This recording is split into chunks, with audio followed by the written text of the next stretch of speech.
Buenas tardes. Bienvenidos al ciclo de actividades por videoconferencia que brinda el Colegio Público de Abogados de la Capital Federal. Hoy, como actividad organizada por el Instituto de Derecho Administrativo que dirige el doctor Alberto Biglieri, contamos con el doctor Leandro Salgán Ruiz, que nos hablará de actividad jurisdiccional de los tribunales administrativos, análisis del fallo Pogonza. Les recomendamos que mantengan los micrófonos en silencio para evitar interferir en la locución del expositor y de surgir alguna pregunta, la realicen vía chat. Ahora sí, le damos la palabra. Bienvenido.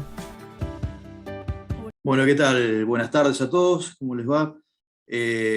Antes que nada, pido mil disculpas en nombre de Alberto Biglieri, que no va a poder estar presente. Seguramente se sume en el transcurso de la conferencia, pero no podía estar presente en este preciso momento. Bien, así que arranco pidiendo disculpas en nombre de él. Y por el otro lado, bueno, vamos a asistir a esta charla, a esta disertación de un gran amigo. Para mí es un placer presentarlo, muchos ya lo conocen, Leandro Salgán Ruiz. Lean, bienvenido, y espero que todos disfruten de esta charla. Y él se va a dedicar a hablar sobre las competencias jurisdiccionales que se le atribuyen a los tribunales administrativos. Bien, en el caso Pogonza, que en realidad es un tema vinculado a las ART, a las decisiones emanadas por las ART, por las comisiones médicas de las ART, me parece interesante, me parece sobre todo reafirmar si tienen, no voy a develar el misterio, no lean del fallo Pogonza, pero develar a ver qué es lo que entiende la Corte, a ver si efectivamente tienen atribuciones jurisdiccionales estos tribunales administrativos o no las tienen. Bien. Y sí vale la pena un poco recordar, en este caso, porque me adelanto un poquito y te robo alguna cosita, Lean, sí hace referencia a la Corte al fallo Fernández Arias Compogio, que todos seguramente conocen, y ahí ya tira un poco una pista de lo que puede llegar a decidir, ¿no? Y sobre todo porque, digamos, en el Fernández Arias Compogio reconocen esas competencias jurisdiccionales, pero siempre queden sujetas al control judicial suficiente. Después veremos qué entendemos por el control judicial suficiente, ¿no? Para ver si se da en este caso. Bueno, nuevamente, Lean, toda tuya la disertación, y te vamos a escuchar con mucha atención y vamos a tomar nota. Acá tengo mi cuadernito al lado para ir tomando nota a ver sobre qué nos vas a ilustrar en este fallo. Amigo, todo tuyo. Bueno, muchas gracias, Hernán. Bueno, buenas tardes. Ante todo, quiero comenzar con un agradecimiento al Colegio Público de Abogados de la Capital Federal, en especial al doctor Alberto Biglieri, que conduce el Instituto de Derecho Administrativo.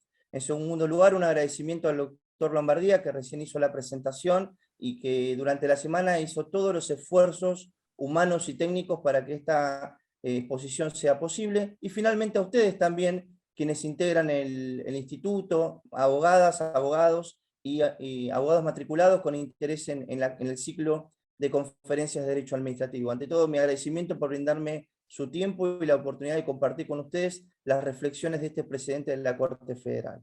Voy a comenzar la exposición marcando un tema que para mí es central para entender la actividad jurisdiccional de los tribunales administrativos, que tiene que ver con el sistema de división de poderes. Muchas veces, en el derecho administrativo, nosotros adoptamos posiciones de derecho comparado, citamos derecho español, derecho italiano, derecho norteamericano, y a veces pasamos por alto cómo es el reparto de poder en la República Argentina. Nuestro sistema de división de poderes tiene distintos componentes que conviven con el common law, con el sistema continental francés y con el federalismo norteamericano. Nosotros sabemos que en la República Argentina tenemos un sistema de jurisdicción simple. El sistema de unidad de jurisdicción proviene del common law, de los tribunales de reino, y básicamente postula la idea de que el juez es el que va a entender en los conflictos entre los particulares y los conflictos entre los particulares y el Estado.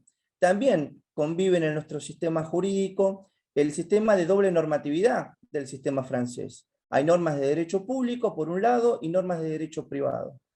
En las normas de derecho público lo podemos ver claramente en nuestra disciplina. El derecho administrativo es una materia esencialmente local y es competencia privativa y exclusiva de las provincias que no han delegado esta materia a la Nación.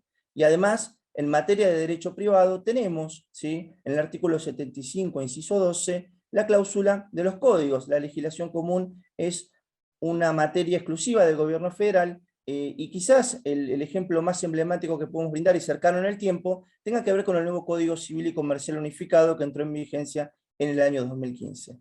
Entonces tenemos un sistema de unidad de jurisdicción, de doble normatividad, y para colmo tenemos un federalismo, que es un federalismo bastante distinto al de Estados Unidos, porque en Estados Unidos cada estado puede dictar sus propias normas de fondo y sus propias normas de forma. En cambio acá tenemos los códigos de fondo en cabeza del Congreso Federal, mientras que las provincias dictan los códigos de procedimiento, que son materias esencialmente locales. Dicho esto, brevemente, la idea, digamos, que a la luz de este sistema de división de poderes, es si pueden haber bajo la órbita del Poder Ejecutivo Nacional entidades que resuelvan conflictos de particulares. Y esto lo digo porque la propia Constitución Nacional establece, por ejemplo, en el artículo 18, que nosotros tenemos como ciudadanos el derecho de acceso a la jurisdicción y a un juez natural. Tenemos en el artículo 109 una prohibición categórica en el Poder Ejecutivo de que no puede ejercer funciones judiciales. Y tenemos también en el artículo 75.12 una pauta muy clara que esa jurisdicción nacional o provincial recaerá según donde recaiga la causa litigiosa. Es decir, que también tenemos un sistema de distribución de competencias que en nuestra forma federal interviene el Estado Nacional, las provincias, los municipios y la Ciudad Autónoma de Buenos Aires como sujetos de esa relación federal. A partir de este contexto rápidamente descrito, digamos, vamos a empezar a analizar el caso que mencionó el doctor Lombardía, el caso Fernández Arias, un caso señero de la Corte Federal, donde teníamos ahí un conflicto de arrendamientos, ¿sí? Y ahí precisamente el agravio del actor era precisamente que se estaba vulnerando esas garantías constitucionales del artículo 18 y también la cláusula del viejo artículo 95 de la Constitución Histórica, que establecía esa prohibición categórica al Poder Ejecutivo Nacional. Acá es importante tener en cuenta que la Corte Federal hace una interpretación de división de poderes dinámica. ¿Qué significa esto? Si bien hay un reparto del poder jurídico del Estado en distintas funciones jurídicas, legislación, jurisdicción y función administrativa, y lo propio ocurre en nación, provincias, municipios y ahora Ciudad Autónoma de Buenos Aires, lo cierto es que esa interpretación de la división de poderes tiene que ser una interpretación dinámica, tiene que atender a las necesidades sociales y necesitamos como ciudadanos una respuesta jurisdiccional que sea ágil y que atienda al interés público. En virtud de esta interpretación, la Corte establece un principio fundamental que se va a mantener hasta el día de hoy, que es el principio de control judicial suficiente. La Corte entiende como control judicial suficiente el acceso a una instancia ordinaria donde el juez revise de manera plena y amplia las cuestiones de hecho y las cuestiones de derecho. También ha establecido en ese precedente que la administración pública no puede dictar decisiones de carácter definitivo y que a la luz de estas dos premisas, el recurso extraordinario federal, que es la vía procesal para abrir la competencia extraordinaria de la Corte Suprema de Justicia, no satisface estos estándares en la medida que solo revisa cuestiones de derecho y deja fuera de esa área de revisión a las cuestiones de hecho. Este precedente, allá elaborado en el año 1960, fue de alguna manera reelaborado por la Corte en el año 1998, en el caso Litoral Gas. Acá lo tenemos que poner en perspectiva porque ya había operado la reforma constitucional del año 1994, el nuevo capítulo de derechos y garantías incorporaba el artículo 42, y había toda una noción del servicio público que partía de la idea del monopolio y la exclusividad.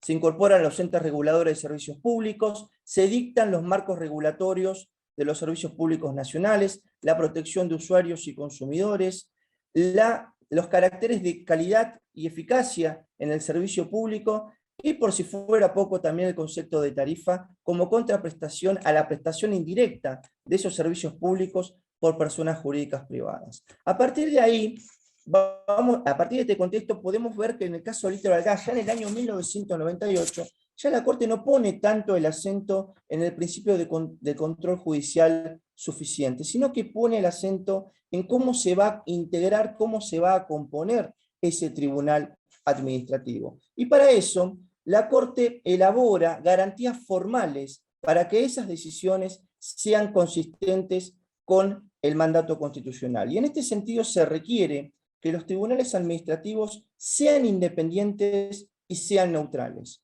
En el caso concreto, bajo el marco regulatorio de la Ley 24076, que es el marco regulatorio del gas, el artículo 53, 54 y 55, ¿sí?, establecía la conformación del ENARGAS. Pero acá había una particularidad. Los titulares podían ser removidos sin causa por el Poder Ejecutivo Nacional, y por lo tanto esa garantía de independencia y neutralidad no se satisfacía. Sin embargo, esta no era la cuestión central, no era el holding del fallo.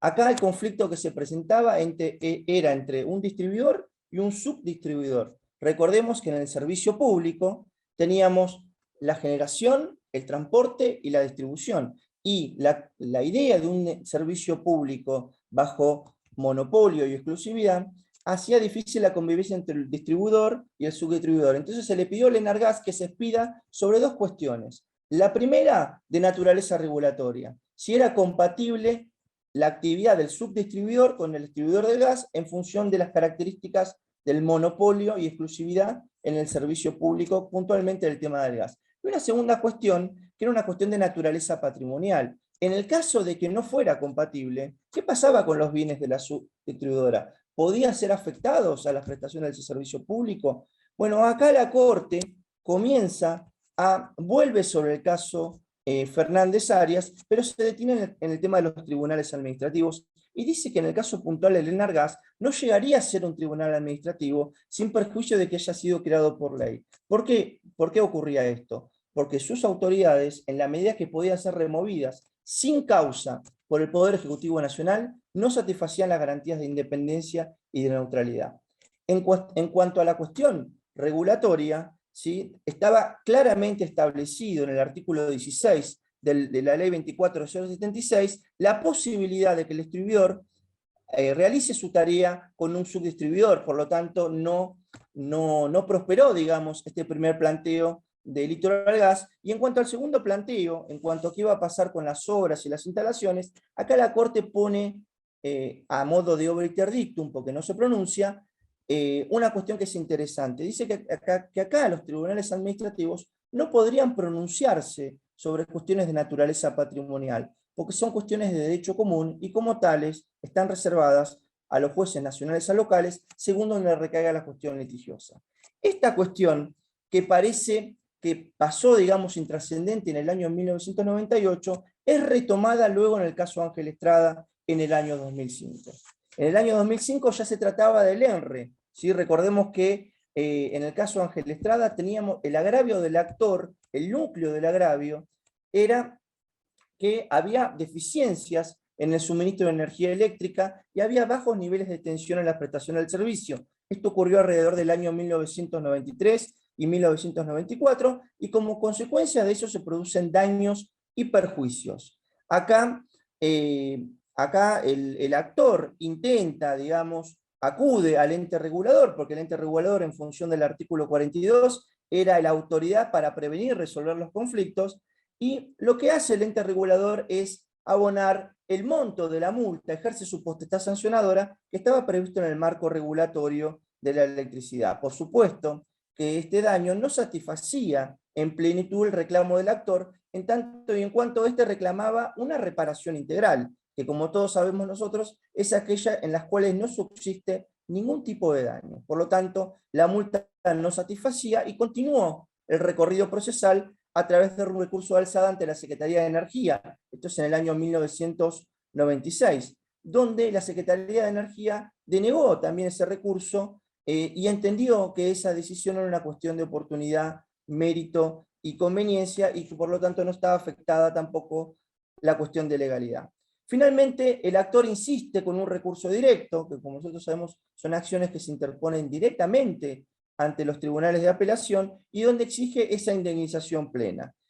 Pide, además del daño material, pedía la reparación de los equipos, los sueldos y jornales de los empleados, y bueno, finalmente la Cámara le hace lugar, ¿sí? Y a partir de este pedido, de este planteo que concede la Cámara Nacional en lo Contencioso Administrativo Federal, se interpone el recurso extraordinario, y así llega a la Corte, donde la Corte comienza analizando la competencia de los entes reguladores de servicios públicos. Reconoce en estos entes descentralizados del Poder Ejecutivo Nacional una jurisdicción primaria para resolver conflictos que estén vinculados con el marco regulatorio de los servicios públicos. Ahora, esta competencia tiene que estar presidida por el principio de especialidad, que como ustedes saben, es aquel que delimita su alcance a la razón de la materia, a la singularidad que reviste su materia, que en este caso son los conflictos que pueden haber entre los usuarios y los prestadores de servicios públicos. Ahí la Corte vuelve a retomar lo que había dicho en Litoral Gas y dice que los entes reguladores de servicios públicos no pueden pronunciarse sobre cuestiones patrimoniales, porque las cuestiones patrimoniales son cuestiones de derecho común, y como tales corresponden a los jueces en virtud del artículo 75, inciso 12 de la Constitución Nacional. Y acá la Corte marca otro requisito que es importante, además de las garantías de independencia y neutralidad, que es que esos entes reguladores tienen que ser creados por ley. Tiene que haber un objetivo de política legislativa, que en este caso está claro porque está en el artículo 42 de la Constitución Nacional y está vinculado a un tema de interés público como lo es la prestación de los servicios públicos, ¿sí? Está claro que acá se satisfacía ese requisito. Entonces se requiere que los entes reguladores, para ser tribunales administrativos, tengan independencia, tengan neutralidad, y para eso es necesario que sus integrantes sean elegidos o estén bajo el régimen de estabilidad, que como ustedes saben, el régimen de estabilidad apunta a la cobertura de necesidades públicas y además ese régimen de estabilidad asegura que no sea removido sin causa y sin debido proceso. En este sentido, esa jurisdicción primaria que corresponde a los entes reguladores podría resolver cualquier controversia en la medida que no se expida sobre cuestiones de naturaleza patrimonial, ¿sí? Y en este caso es importante tener en cuenta porque ustedes, yo sé que muchos de ustedes podrán decir, bueno, pero los entes reguladores reconocen el daño directo. Esto es verdad. A partir del plenario de Sur, la Cámara Nacional admite el daño directo por parte del Fuero Contencioso Administrativo Federal. Pero ese daño directo, hoy incorporado en el artículo 40 bis de la ley 24.240 de la Ley de Defensa del Consumidor, principio de control judicial suficiente a esa revisión plena y amplia, a detenerse a las cuestiones de las garantías formales de los tribunales administrativos en Litoral Gas y Ángel Estrada: independencia, neutralidad, objetividad y objetivo de política legislativa en la decisión del legislador, en esa ley en sentido formal. Bueno, acá parecería que todo se terminara, pero ustedes saben que en el año 2020 la Corte, en plena pandemia, dictó un fallo muy importante en materia de actividad jurisdiccional, que es el caso Gandera. Es del 5 de noviembre del 2020. En ese año, ¿sí?, rápidamente los hechos, se trataba del decomiso de un vehículo, ¿sí?, por la Dirección General de Rentas, ahí en la provincia de Misiones, donde se le pidió, digamos, para devolver ese vehículo que había sido objeto de esta sanción, que es propia del derecho administrativo sancionador, se le pedía el pago de una multa que era 37.446 pesos más o menos. Por supuesto, el actor no estaba en condiciones de pagarlo, interpuso un recurso contra esa sanción de decomiso, y acá la Dirección General de Rentas, que reviste las calidades de un tribunal administrativo, ¿sí?, le denegó el recurso porque lo consideró extemporáneo. El Código Fiscal de la provincia establecía 3 días hábiles administrativos y entendía que se presentó fuera del plazo. Bueno, la cuestión llega, va al Tribunal Superior y llega por arbitrariedad de sentencia a la Corte. Acá lo más importante, ¿sí?, es que en el caso Gandera ya no se habla solamente del debido proceso. Se habla del artículo 8.1 de la Convención Americana de Derechos Humanos, de la aplicación de las garantías de la Convención Americana de Derechos Humanos, que como nosotros sabemos, tienen jerarquía constitucional, han sido incorporados en el derecho federal a través de un acuerdo federal complejo por el Poder Ejecutivo y el Poder Legislativo, y estos instrumentos gozan de la jerarquía constitucional en virtud del artículo 75, inciso 22. Acá, ¿qué es lo que se pedía? Se pedía un control judicial que revista, que asegure la garantía de la doble instancia, del doble conforme, que como ustedes saben, esto exige un escrutinio de revisión más estricto. ¿Qué es lo que dijo la Corte, que en este caso adhiere, digamos, al dictamen de la Procuración General? La Corte reconoce que la garantía del doble conforme no se aplica al control judicial suficiente y no es extensible a las sanciones administrativas. Esto es muy importante porque yo he leído muchos autores que sostienen la aplicación, la operatividad y la aplicación de esta garantía, y acá tenemos un presidente de la Corte donde por lo menos en materia de doble instancia pone un límite. No estoy hablando del plazo razonable, no estoy hablando de la tutela administrativa efectiva, estoy hablando solamente del caso de la doble instancia. Y esto es importante para ver que en materia de sanciones administrativas no resulta alcanzado por esta garantía del derecho internacional de los derechos humanos. A partir de estos 4 precedentes que les marqué, vamos a analizar el caso Pogonza, para ver si hay puntos de continuidad o hay puntos de ruptura con la doctrina del caso, con la doctrina de la Corte Federal a partir del año 2021. El caso Pogonza es del 2 de noviembre del 2021, reciente, ¿sí? Y en el caso Pogonza lo que se discutía era la constitucionalidad del procedimiento administrativo previo y obligatorio de las comisiones médicas. Acá en las comisiones médicas hay un diseño procesal en virtud del cual se le atribuye, digamos, a las comisiones médicas la facultad de resolver cuestiones que están reguladas en la Ley Accidente de Riesgo de Trabajo, que es la Ley 27.348, que es la última modificación. Acá lo que se discutía básicamente, y por eso es muy interesante traerlo a cuenta, porque acá se incorporan 3 elementos nuevos a la actividad jurisdiccional de los tribunales administrativos.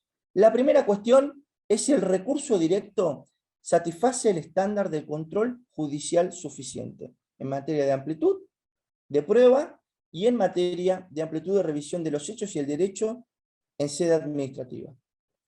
La segunda cuestión, ¿sí? Principio de igualdad. ¿Sí? Si la persona que tiene que atravesar de manera obligatoria no se encuentra frente a un trato distinto a cualquier persona que reclama derecho de daños ante un juez en materia civil, digamos, si se vulnera el principio de igualdad.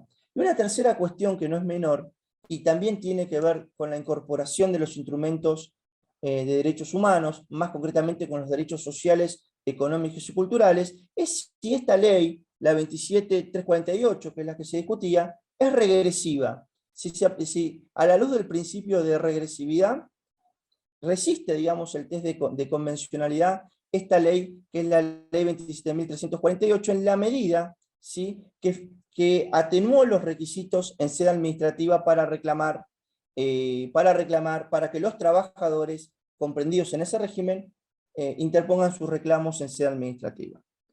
Entonces acá lo que se ve vulnerado, acá los agravios pasan básicamente por el control judicial, por la garantía del juez natural y por el principio de igualdad y no regresividad.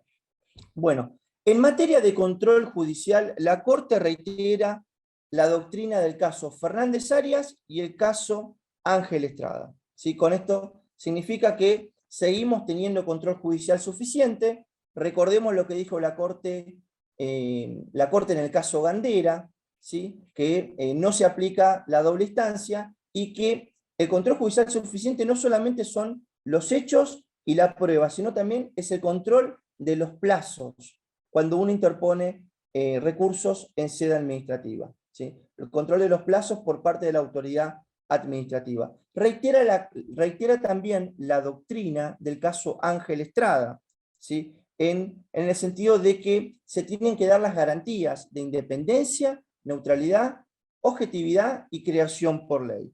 Y a partir de este juego de precedentes, la Corte empieza a analizar el sistema específico de las comisiones médicas. Y dice, en primer lugar, que las comisiones médicas son creadas por ley formal, y en este sentido satisfacen el requisito de ley formal porque persiguen un objetivo de política legislativa.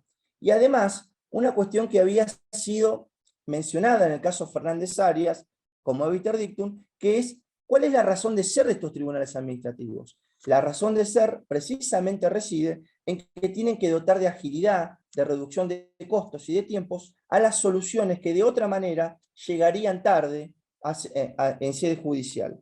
Y en este sentido entiende que las comisiones médicas satisfacen estos requisitos. En cuanto a la competencia, entiende que las comisiones médicas reúnen la competencia en cuanto al principio de especialidad, porque acá intervienen dos funcionarios claramente delimitados. Interviene por un lado un médico y por otro lado un secretario letrado.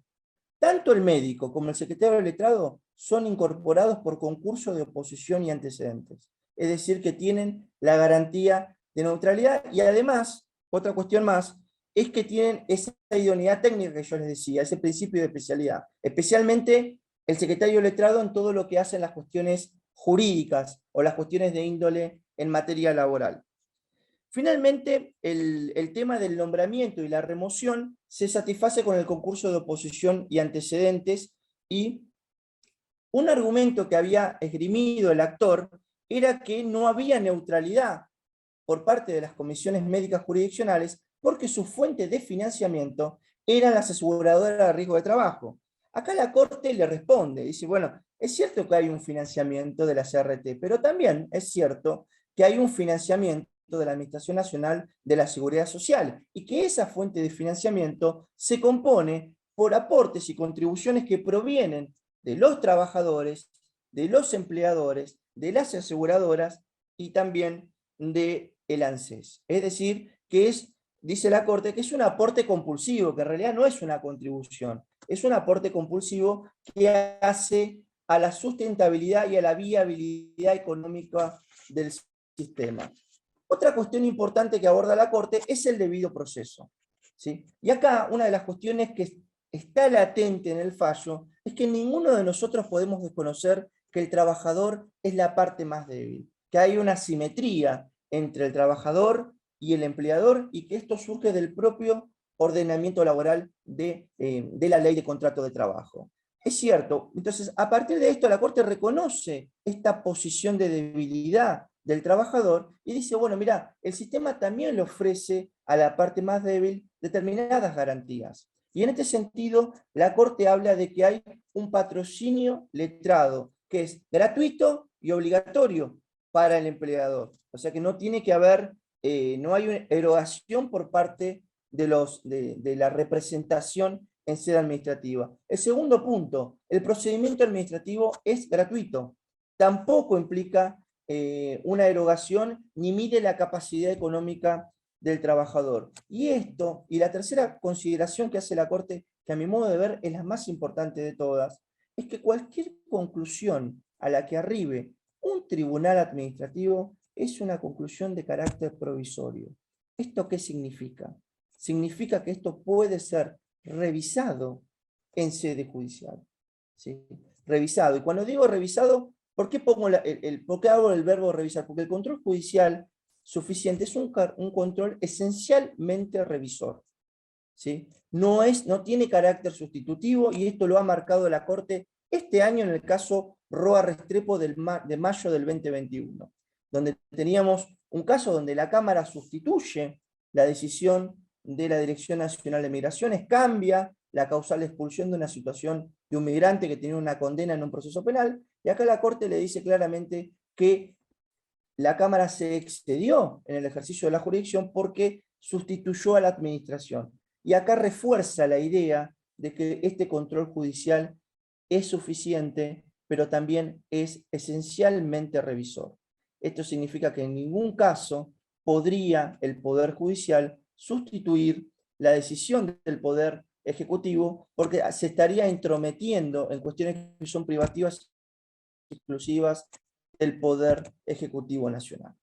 Y en este sentido, ya bajo este paradigma de revisión, la Corte analiza el tema del recurso directo, porque una de las cosas que siempre se le endilgaron al recurso judicial directo era que el recurso judicial directo no permitía la amplitud de debate y prueba, que el recurso judicial directo hacía un control o una revisión limitada. Y acá la Corte Suprema analiza el sistema de impugnación que ofrece la ley 27348 de ART.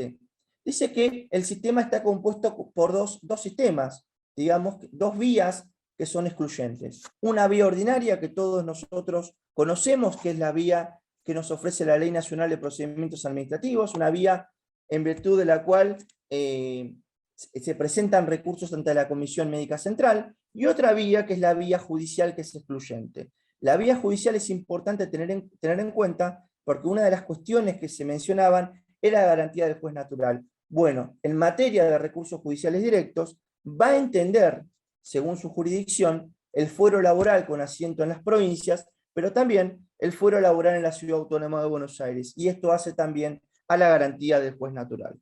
Y en cuanto al recurso judicial directo ya como instrumento procesal desde un punto de vista o de una perspectiva netamente de carácter adjetivo, la Corte dice que en los recursos judiciales directos no hay ninguna norma que impida que se sustancie la prueba que el juez considere necesaria para adoptar una decisión sobre la cuestión que se le está consultando. Es decir, que hay amplitud probatoria. Y esto es importante que lo tengamos en cuenta, porque en sede judicial el juez va a poder revisar los hechos, revisar la prueba, revisar el derecho, controlar los plazos, pero también va a poder ordenar que se produzca toda la prueba necesaria y conducente para resolver la cuestión sometida a su jurisdicción. Y esto es importante porque esto hace al control judicial suficiente, ¿sí? Y esto está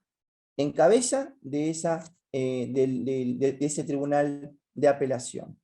Entonces, ¿cómo queda el mapa, digamos, de la actividad jurisdiccional de los tribunales administrativos a la luz de la doctrina de la Corte Federal? Que para nosotros la doctrina de la Corte Federal, cuando lo conversamos con el doctor Lombardía, es relevante porque de alguna manera la Corte tiene ese poder, las decisiones de la Corte tiene ese poder de ese seguimiento obligatorio por parte de los tribunales inferiores, pero también tiene un efecto exautativo sobre los otros poderes públicos, sobre el poder legislativo o sobre el poder judicial. Y en este sentido el precedente para mí es importante porque de alguna manera pone en valor, revaloriza el recurso directo, revaloriza el debido proceso y revaloriza también el sistema de riesgo de trabajo que ya venía con algunos pronunciamientos en los cuales se cuestionaba su constitucionalidad.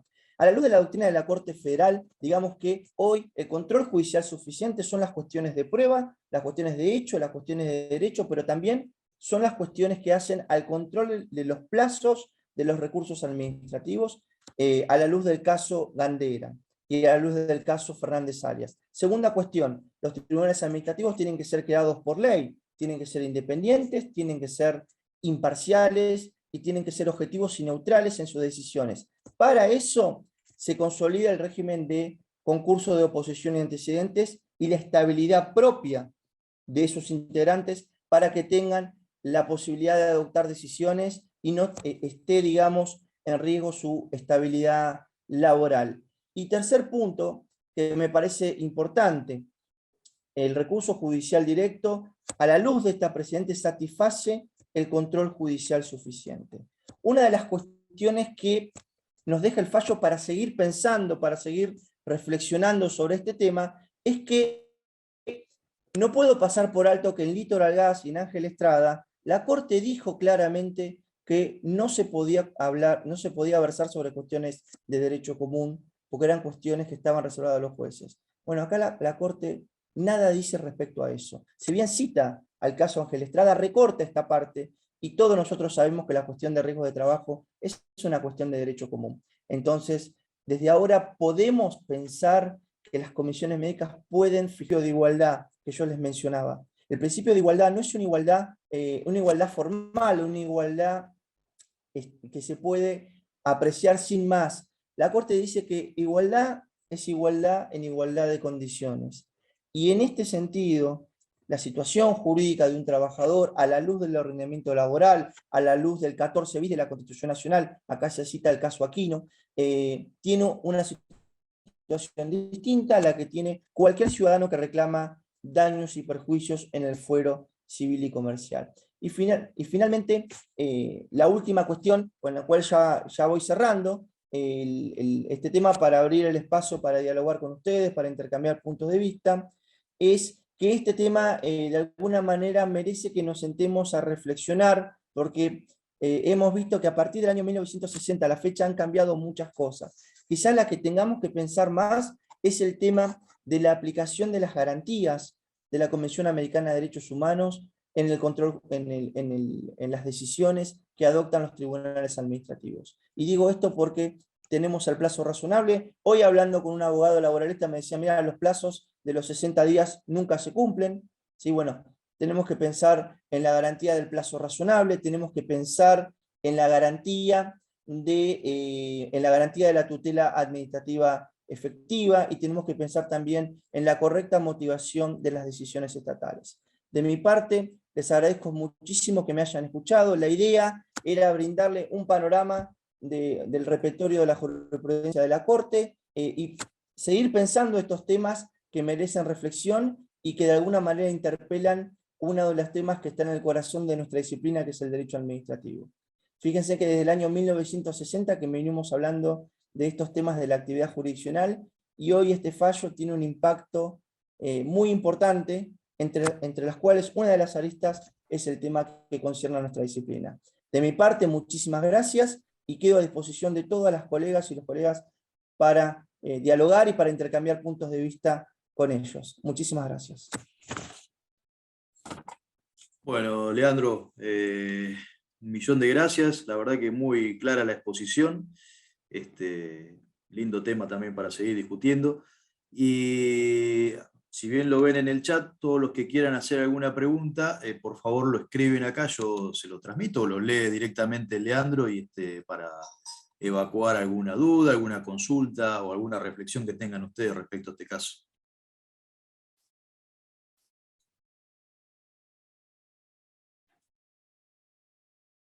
Bueno, te agradecimiento, Leandro. O sea, ha quedado muy, muy claro y les ha gustado tu exposición. Bueno, no sé si no hay ningún tipo de preguntas, ¿no? Bueno, Leandro, estas son las reflexiones, ¿no? Es un caso que yo a veces me pregunto, ¿no? Es decir, este es un tema de comisiones médicas, y como se ve ahí en el fallo, remite a Castillo, bueno, remite a Castro contra Di Casa, digamos, hay un montón de fallos sobre este tema de las comisiones médicas centrales que se vuelven a repetir. Y es cierto, ¿no? El sistema nuevo, en realidad, yo nunca lo vi como tan nuevo, algunos matices habrán cambiado, pero en esencia es el mismo sistema. Se repetía la misma jurisprudencia de la Corte. Ahora bien, vos dejás para reflexionar si efectivamente la doctrina y de los tribunales internacionales y los pactos internacionales serán de aplicación a las decisiones de los tribunales administrativos. Y la verdad que me parece que sí, porque coincido con el colega que te comentó hoy que ese plazo de los 60 días no se cumple nunca, no se cumplía nunca, no se cumple actualmente, y nada hace pensar que se cumpla en un futuro. Entonces me parece que como buena reflexión es, sí, empecemos a aplicar esta doctrina, a aplicar las convenciones internacionales a estos tribunales administrativos, porque si no, finalmente, cuando lleguemos a la revisión judicial suficiente, en realidad va a ser suficiente, pero no va a llegar a tiempo nunca, ¿no? Es decir, vamos a venir ya con una demora injustificada desde los tribunales administrativos, que luego la justicia difícilmente lo pueda revertir. No sé qué te parece a vos, Lea. Yo creo que a partir del caso Astorga Brach, ya a partir del año 2004, ya la Corte deja ver que el artículo 8 es aplicable directamente al procedimiento administrativo. En ese caso era un procedimiento de selección. Muchos dijeron, bueno, no tuvo líneas de continuidad, pero ya en el caso 2012, en el caso Los Ícer, ya en el caso de un procedimiento del Banco Central de la República Argentina, ya la Corte dice que se aplica todo proceso de índole sancionatorio, y lo ratifica luego al año siguiente en el caso Bonder-Aaron.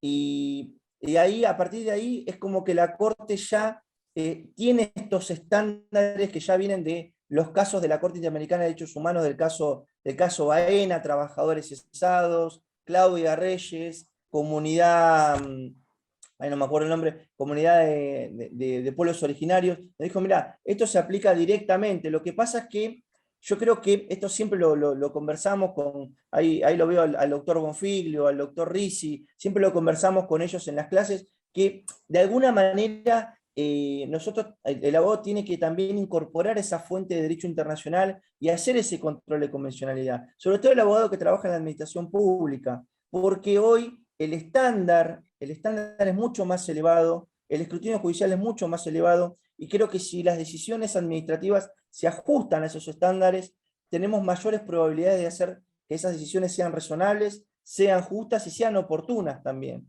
En el caso, me acuerdo de los Iser Hernán, teníamos un procedimiento administrativo que tardó 21 años.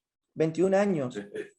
No era útil para la administración, no era útil para el sancionado y no era útil tampoco para el sistema. Entonces yo creo que tenemos que empezar a ver estos temas que me parece que están ahí, de alguna manera, la Corte nos está dando alguna señal y tenemos que ver cómo avanzan, saber que están y hacerle un seguimiento para, de alguna manera, ampliar un poquito la visión. Hoy el derecho administrativo es derecho administrativo constitucional y convencional concretizado en pleno desarrollo. Entonces creo que de alguna manera tenemos que seguir las decisiones, y aparte porque el Estado argentino se ha incorporado ya a un sistema americano, y ya las decisiones, las opiniones consultivas, los informes de la comisión, ya son vinculantes para nuestro ordenamiento jurídico. Sé que hay una bisagra ahí en el caso del Ministerio de Relaciones Exteriores, pero digamos que como regla en principio siguen siendo una pauta de interpretación para el juez o para el operador jurídico al momento de resolver. Creo que es algo que tenemos que tener en cuenta. Bueno, genial. Si no hay ninguna otra consulta, alguna otra reflexión, bueno, daremos por terminada la exposición del doctor Leandro Salgán Ruiz. Veo acá a la doctora Núñez, está muy contenta, actualizadísimo el tema. Y acá tenés una consulta o una reflexión del doctor Risi. Acá te dice, ¿no? Las decisiones de la Corte en pandemia parecen encadenadas, si me disculpa el término, desde Ganadera, Roa Restrepo, Pogonza en este caso. Vemos Echeverri en materia de no exhortaciones o Caldiero en ejecuciones de sentencias, ¿no? Ahí te está también enumerando, ¿no? Cómo las vemos estas decisiones, ¿no? Que van encadenadas, es decir, van teniendo, ¿no? Su correlato uno con otro. Está muy bien. Excelente. Estoy de acuerdo con el doctor, de hecho lo hemos conversado en un curso que compartimos hace muy poquito. Están como encadenadas, digamos, están, digamos, sincronizadas, digamos. Esto no son, claro, digamos, no son ingenuas, y por eso tenemos que estar alertas. Tenemos que estar alertas porque bueno, también las decisiones, los criterios van cambiando, y bueno, tenemos que estar actualizados. Así que, bueno, de mi parte, nuevamente estoy muy contento de estar acá, de compartir estas ideas con ustedes, de ver caras amigas, digamos. Para mí es una alegría, y bueno, a mí me gusta mucho el hecho administrativo, así que para mí es un placer estar acá con ustedes. Desde ya, muchas gracias a todas las autoridades del Colegio Público, al doctor Viglieri, que también hizo posible esta reunión, a Delia, ahí al doctor Bonfiglio, a Fabio, a Karina, a Guillermo, a todos. Está Federico, mirá, está Federico. A Federico, a todos. La verdad que les mando un saludo grande en la distancia, y bueno, y espero que pronto podamos compartir esas reuniones de instituto que a veces nos quedábamos hasta tarde porque debatíamos acaloradamente con medialunas y con café, pero bueno, siempre nos íbamos aprendiendo algo nuevo. Así que de mi parte, muchísimas gracias a todos. Muy contento de compartir esta actividad con ustedes. Bueno, aprovecho, me das pie para una cosa, Leandro, que ya me estaba olvidando. Esta es la última reunión del instituto, más allá de la charla abierta, bien, pero ya les puedo anticipar que retomamos la actividad en marzo del año que viene. Y bueno, si Dios quiere, ya será la primera reunión presencial, esperemos, ¿no? Todo siempre queda pendiente de las distintas evoluciones de esta pandemia, pero en principio esa podría llegar a ser la opción. Sí, seguro arrancamos nuevamente en marzo del 2022. Bien. Así que bueno, de mi parte también mandarles un saludo, un agradecimiento a todos los que participaron, y bueno, esperemos verlos pronto y de manera presencial. ¿Eh? Bueno, un saludo para todos y nuevamente gracias por participar.